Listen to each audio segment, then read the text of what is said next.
Oke, selanjutnya respon motoris retikulospinal. Nah, respon motoris retikulospinal ini merupakan jawaban dari input sensoris proprioseptif. Nah, respon motoris retikulospinal ini merupakan jawaban dari input sensoris proprioseptif. Input proprioseptif yang didapatkan dari spinal cord. Nah, retikulospinal ini merupakan traktus yang berasal dari nukleus retikular. Di sini digambarkan nukleus retikular ada dua, ada pada tingkat pons dan ada pada tingkat medula oblongata. Nah, pada kedua nukleus retikular ini terdapat serabut saraf yang turun ke bawah menuju ke spinal, sehingga dinamakan sebagai traktus retikulospinal.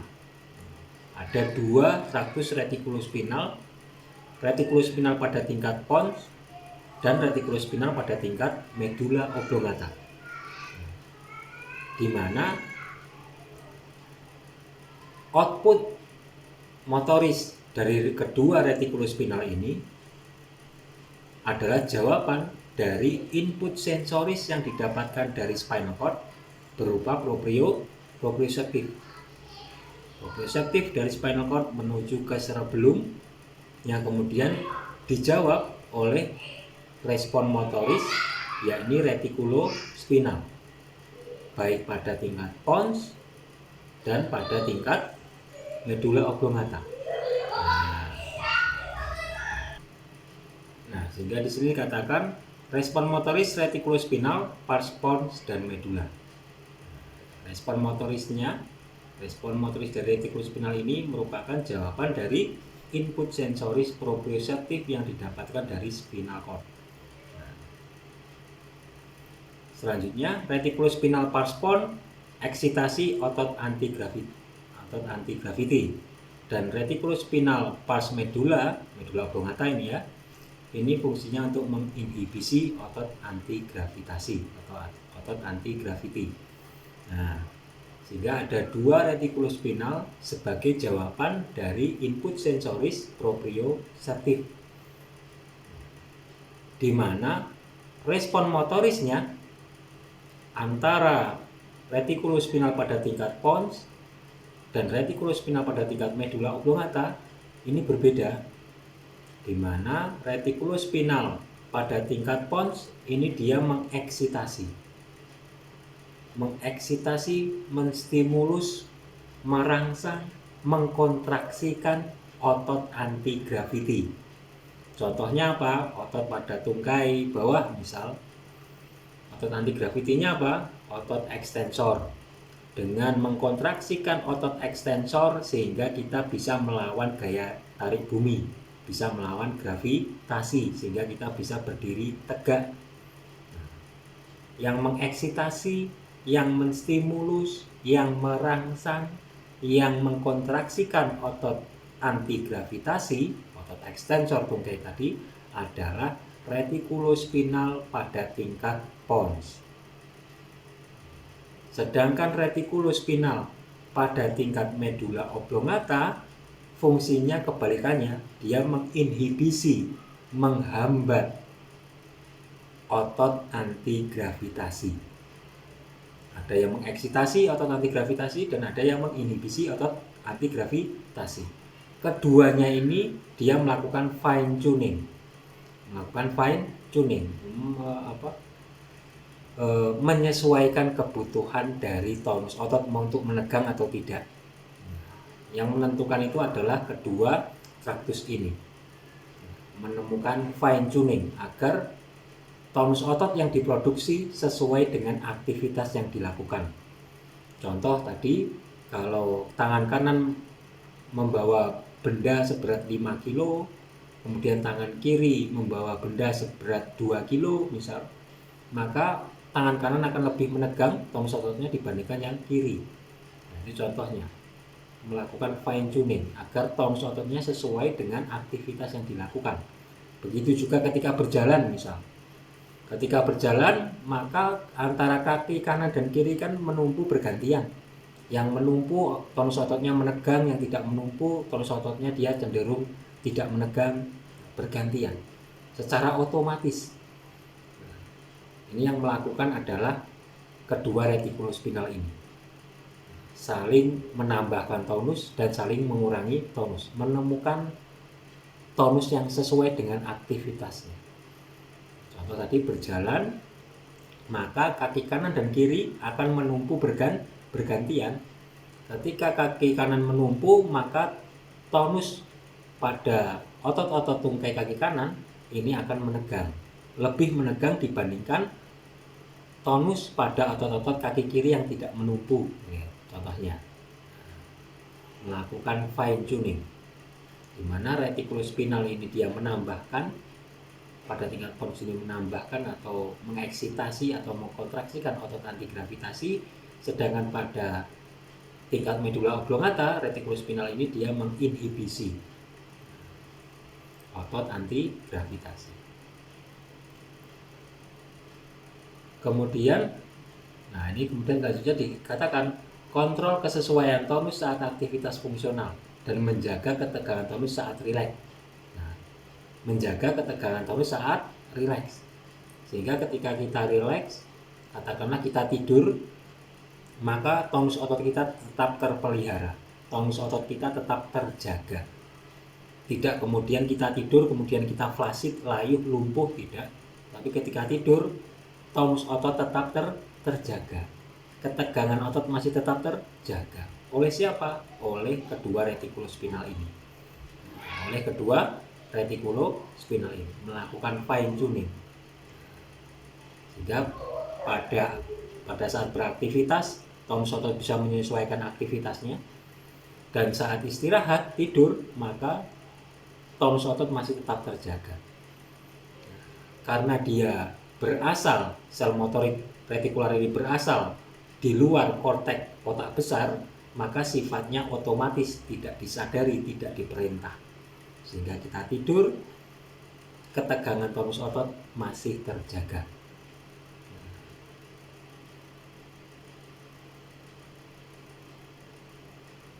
Oke, selanjutnya input dan output vestibular.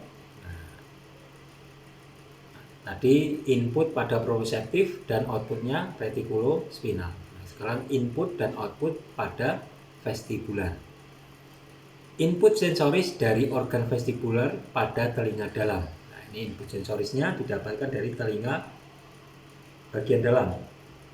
Nah, ini ada semicircular kanal, kemudian nanti ada utricle, rambut-rambut halus atau sel rambut. Nah, untuk mendeteksi apa? Mendeteksi posisi gerakan kepala, mendeteksi gaya gravitasi terhadap sikap tubuh, postur kita. Nah, itu adalah dari organ vestibular ini pada bagian dalam pada telinga. Nah, input informasi tadi akan dibawa menuju ke nukleus vestibular. Nah, di nukleus vestibular ini letaknya di medula oblongata. Dari nukleus vestibular, maka informasi tadi, informasi gerakan, posisi kepala, informasi tentang gaya tarik bumi terhadap sikap postur kita, ini akan diinformasikan, dilanjutkan menuju ke otak kecil. Dari otak kecil, kemudian dia kembali lagi ke nukleus vestibular, kemudian turun ke bawah, serabut-serabut turun ke bawah, menuju ke spinal cord. Sehingga traktus ini dinamakan sebagai traktus vestibulospinal.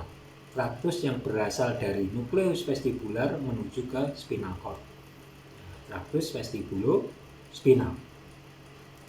Traktus vestibulospinal ini dia akan membantu mengkontraksikan, membantu mengeksitasi otot-otot anti gravitasi.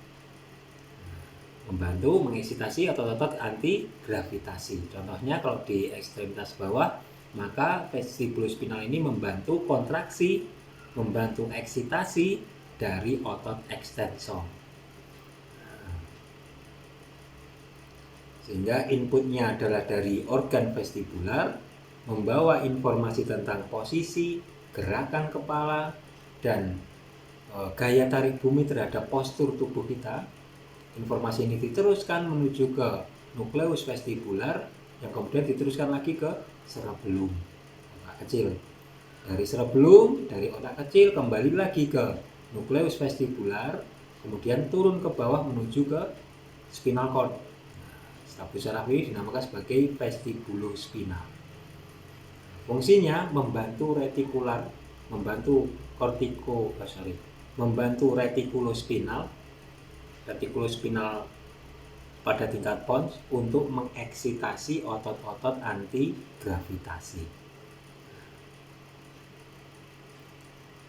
Kemudian ternyata pada nukleus vestibular ini nukleus vestibular ini tidak hanya menginervasi otot-otot anti gravitasi melewati vestibulospinal, tetapi juga dia bersinap kepada nukleus saraf kranial untuk menggerakkan bola mata. Ada abdusen, ada okulomotor. Sehingga gangguan pada vestibular ini bisa mengganggu pergerakan bola mata. Tidak hanya kehilangan keseimbangan, tapi juga akan ada resiko terganggunya gerakan dari bola mata ketika terjadi gangguan pada vestibular. Tentu saja keseimbangannya terganggu disertai dengan gangguan pada okulomotornya, pada otot-otot yang menggerakkan bola mata. Selanjutnya comparator of movement. Tadi kita sudah membahas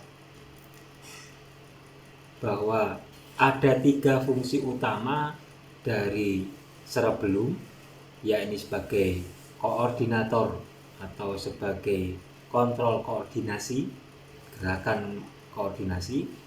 Kemudian yang kedua ada kontrol tonus, kesesuaian tonus, dan yang ketiga ada keseimbangan. Kontrol kesesuaian tonus ini didapatkan informasi dari proprioseptif pada tingkat spinal dan respon motorisnya dalam bentuk retikulospinal. Ada retikulospinal pada tingkat pons, ada retikulospinal pada tingkat medula oblongata. Kemudian untuk menjaga keseimbangan dan sikap tubuh atau postur, mendapatkan input dari organ vestibular pada telinga bagian dalam, ada semicircular canal, ada utricle. Ini mendapatkan informasi tentang gerakan, posisi kepala, kemudian gaya tarik bumi terhadap postur tubuh. Informasi ini dibawa menuju ke cerebellum. Dari cerebellum nanti akan keluar output motorisnya berupa vestibulospinal yang fungsinya membantu retikulospinal tingkat pons untuk mengeksitasi, untuk mengkontraksikan otot-otot anti gravitasi. Kemudian yang terakhir adalah untuk sebagai koordinasi gerakan, mengkoordinasikan gerakan, di mana pada fungsi koordinasi gerakan ini cerebellum ini sebagai comparator of movement, mengkomparasikan gerakan yang dilakukan korteks ini dimonitor, dikoreksi oleh cerebellum. Dikatakan di sini cerebellum mendapatkan input sensoris tentang keseimbangan postur dari vestibular dan posisi segmen dari proprioseptif dan membandingkan informasi pada korteks motorik cerebral, premotor dan suplementari motor. Jadi korteks motorik ada 3 ya, di awal tadi ya, ada primary motor cortex atau korteks motorik utama, kemudian yang kedua ada premotor, dan yang ketiga ada supplementary motor. Yang mengeksekusi gerakan ini adalah primary motor cortex atau korteks motorik utama. Sedangkan kedua korteks seperti premotor dan supplementary motor ini sebagai pembantunya, pembantu dari korteks utama motorik.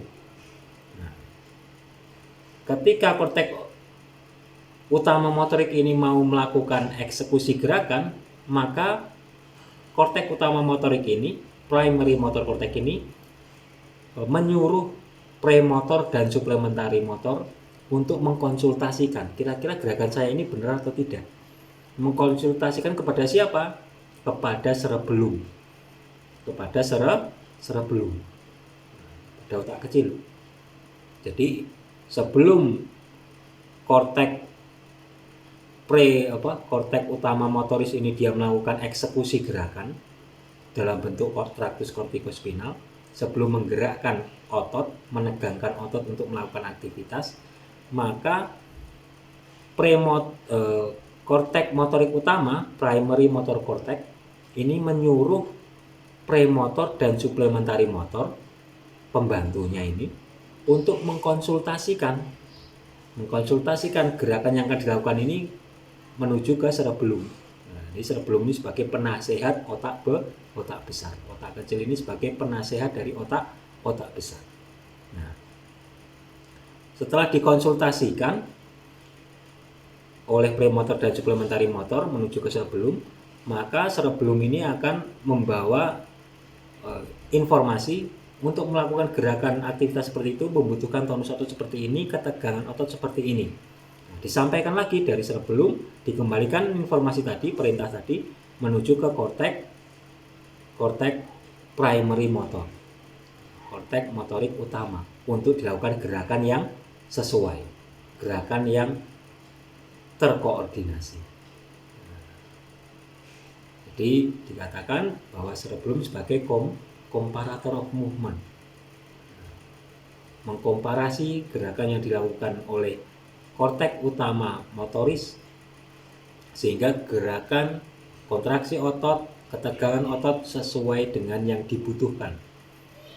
Dengan cara apa tadi? Dengan cara korteks motorik utama atau primary motor cortex menyuruh bawahannya, menyuruh kedua pembantunya. Ada pembantu pertama premotor dan pembantu kedua ada supplementary motor. Ini kedua pembantu ini disuruh untuk mengkonsultasikan ke otak kecil. Ini majikan saya, korteks utama motorik mau melakukan aktivitas seperti ini. Kira-kira ketegangan tonus ototnya yang diperlukan seperti apa? Setelah konsultasi di otak kecil, maka otak kecil ini, cerebellum ini akan membawa informasi balik menuju ke majikannya, menuju ke korteks motorik utama, primary motor cortex. Seperti ini loh gerakannya yang harus kamu lakukan, kontraksinya harus seperti ini, ketegangannya seperti ini. Kemudian dari korteks, setelah mendapatkan informasi dari cerebellum, maka korteks motorik utama ini akan mengeksekusi dalam bentuk gerakan yang terkoordinasi, gerakan yang halus, sehingga terjadi gerakan yang sesuai dengan kebutuhan aktivitas yang akan dilakukan. Nah, fungsi cerebellum sebagai comparator of movement. Sehingga dikatakan di sini cerebellum mengirim input gerakan melewati motor talamus menuju korteks motorik utama. Ya, ini balasan dari cerebellum setelah kedua korteks motor ini konsultasi ke otak kecil. Nah, selanjutnya koreksi gerakan untuk menghasilkan gerak yang halus, kontrol kesesuaian tonus dan terkoordinasi. Nah, sehingga korteks motorik utama, primary motor cortex, bisa melakukan gerakan halus, bisa melakukan kontrol kesesuaian tonus dengan aktivitas yang dilakukan dan terkoordinasi gerakannya.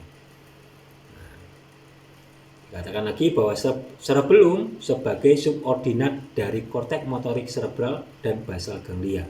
Nah, ternyata cerebellum ini dia sebagai konsultan, sebagai konsultan dari otak besar dan basal ganglia. Nah, ini sebagai penasehat umum mengatakan sebagai konsultan, sehingga otak besar ini ketika dia mau melakukan aktivitas motorik, dia konsultasi dulu ke otak kecil. Kemudian pada cerebellar atau otak kecil ini terdapat somatotopik seperti ini. Nah, sebagaimana somatotopik pada korteks cerebral. Korteks cerebral itu ada somatotopiknya juga kan. Nah, ada homunculus motoris, ada homunculus sensoris. Nah, begitu juga dengan cerebellum atau otak kecil. Nah, pada otak kecil ini terlihat somatotopik seperti ini. Nah, yang di tengah ini, garis tengah ini, nah ini yang di tengah ini merupakan vermal. Area vermal. Area vermal ini dia akan mengontrol tonus otot-otot tengah tubuh. Nah, bagian tengah ini adalah disebut sebagai vermal atau vermis. Gunanya untuk apa? Kontrol tonus otot. Otot apa yang dikontrol tonusnya? Otot-otot tengah tubuh, otot-otot postural, otot-otot leher. Nah, ini dikontrol oleh vermis atau vermal. Kemudian di sampingnya, di samping daerah yang tengah ini, samping kanan dan kiri ini adalah paravermal atau paravermis. Di samping vermal atau di samping vermis, ini mengontrol kesesuaian tonus otot pada ekstremitas kanan dan kiri. Sehingga ketika terjadi gangguan pada paravermal, ini akan menunjukkan tanda gejala ataksia, fluktuasi tonus pada ekstremitas. Kalau terjadi gangguan pada vermalnya, pada vermisnya, maka akan terjadi ataksia, fluktuasi tonus pada otot-otot tengah tubuh, sering disebut sebagai trunkal ataksia. Jadi tonusnya ini naik turun, fluktuatif, tidak bisa halus gerakannya. Ketika terjadi kerusakan pada vermal dan paravermal, jadi ataksia, fluktuasi naik turunnya tonus otot tidak menentu. Ketika terjadi pada paravermal, maka terjadi ataksia atau fluktuasi tonus otot. Tonus ototnya naik turun, menegang, mengendor, tidak menentu pada ekstremitas. Sedangkan ketika gangguan pada vermal, maka akan terjadi ataksia, fluktuasi tonus otot. Tonus ototnya naik turun tidak menentu, menegang, mengendor, tidak menentu pada otot-otot tengah tubuh atau otot-otot trunkal, juga dinamakan sebagai trunkal ataksia. Biasanya kalau terjadi trunkal ataksia ini, pasien susah untuk duduk sendiri tanpa bantuan, apalagi berdiri, karena otot posturnya menegang kemudian mengendor, tidak menentu. Fluktuasi tonus otot pada otot tengah tubuh, terjadi trunkal ataksia. Tonus ototnya menegang dan mengendor, tidak menentu.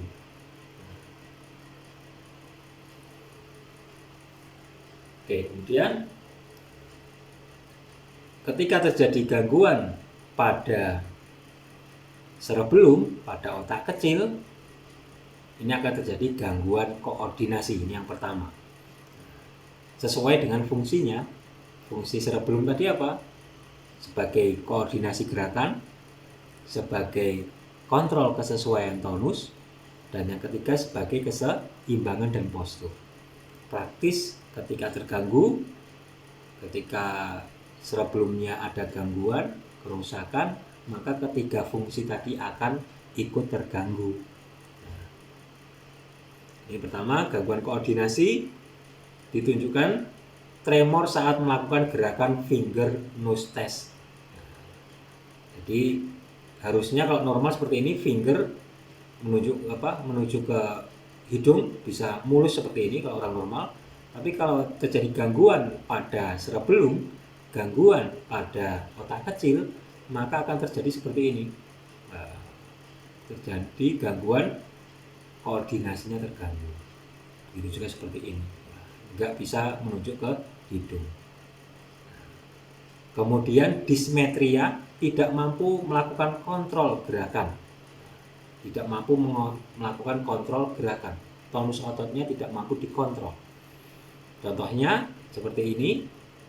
Nah, ketika dihambat, diberikan tahanan, maka tonus ototnya akan menegang. ketika tahanannya dilepaskan, harusnya kontrol tonusnya ini dia menurun, tidak menegang lagi. Tapi pada pasien gangguan otak kecil, maka tonus otot yang menegang tadi tidak seketika rileks ketika tahanan dilepaskan, sehingga dia akan selalu menarik menuju ke fleksi, karena tonus ototnya tidak bisa mengontrol kapan menegang, kapan tidak menegang. Dismetria. Kemudian dysdiadochokinesia. Dysdiadochokinesia ini merupakan tidak mampu melakukan perubahan gerak secara cepat. Tidak mampu melakukan gerakan secara cepat. Contohnya seperti menghentak-hentakkan kaki di lantai, tidak bisa. Kemudian tangan diputar bolak-balik, supinasi pronasi yang harusnya orang normal bisa melakukan dengan mudah, pasien dengan gangguan otak kecil ini tidak bisa melakukan gerakan repetisi seperti itu. Membuka tutup knob dari pintu ini juga tidak bisa dilakukan. Kemudian ada lagi ketika disuruh untuk mengulang suku kata juga tidak bisa dilakukan, ada gangguan. Sehingga ketika ditemukan gangguan koordinasi seperti finger to nose tidak bisa dilakukan, gerakannya aneh atau ada fluktuasi tonus tidak tepat, tidak secepat orang normal, maka kemungkinan terjadi gangguan pada otak kecilnya. Kemudian ketika kontrol tonusnya juga tidak bisa dilakukan, maka kemungkinan juga ada gangguan pada otak kecilnya. Kemudian ketika melakukan gerakan repetisi seperti mengetuk-ngetukkan telapak kaki ke lantai tidak bisa dilakukan. Kemudian gerakan-gerakan yang alternating seperti supinasi pronasi cepat tidak bisa dilakukan juga, maka dia kemungkinan terjadi dysdiadochokinesia, terjadi kerusakan pada otak kecil.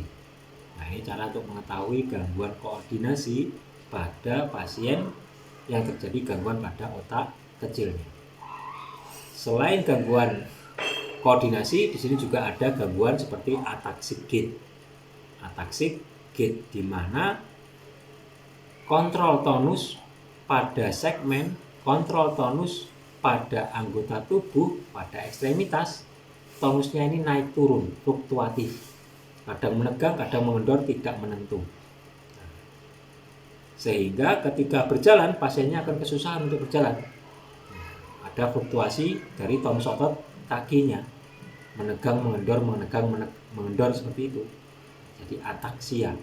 Sehingga ketika berjalan, karena terjadi gangguan pada kontrol tonus tungkai bawahnya, maka cenderung pasien akan melebarkan base of support.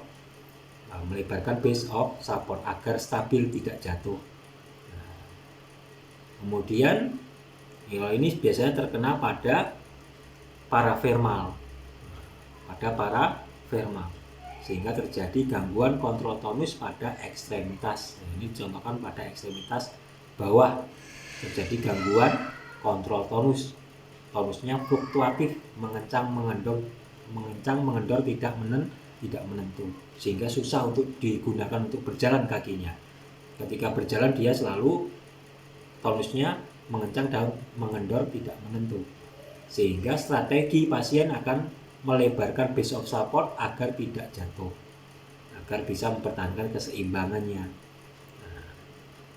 Sedangkan ketika terjadi gangguan pada vermalnya atau vermis pada otak kecil, maka akan terjadi trunkal ataksia.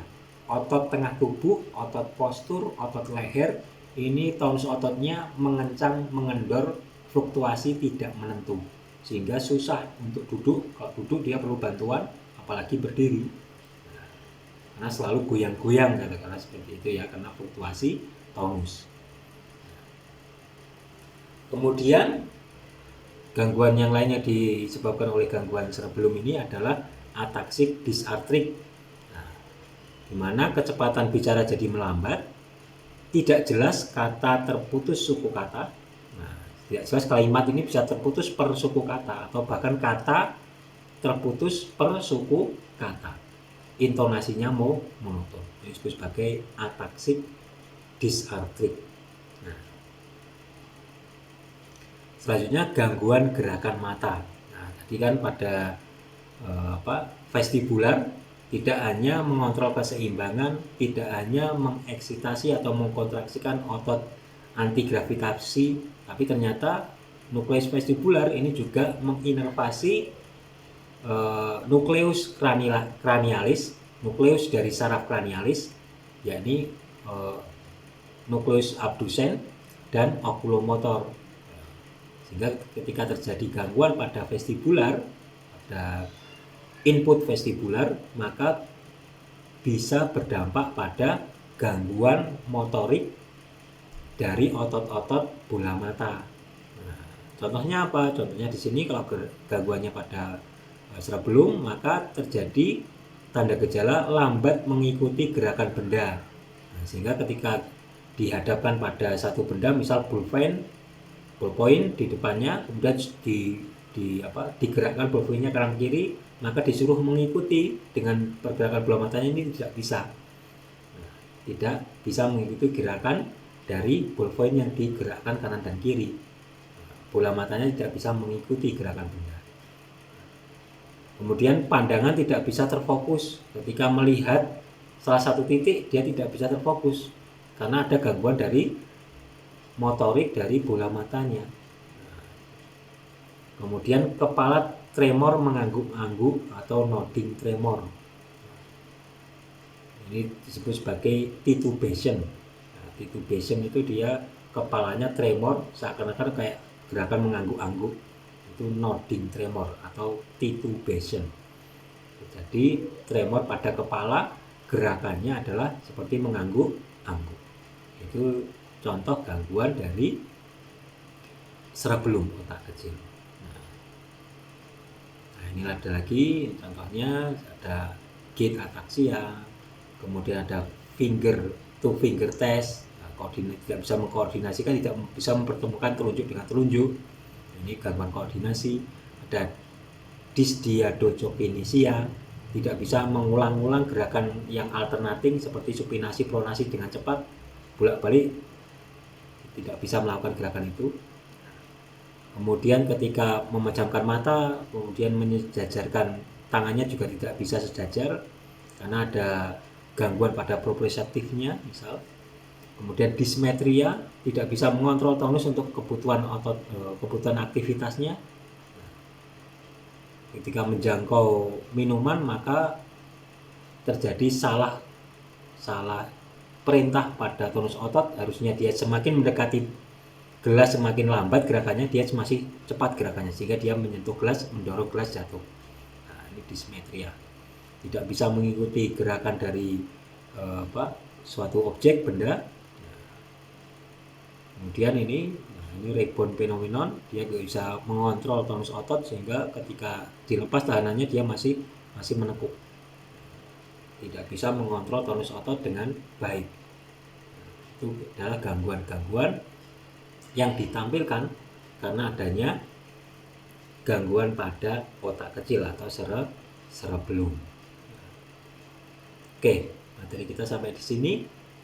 Saya akhiri. Wassalamualaikum warahmatullahi wabarakatuh.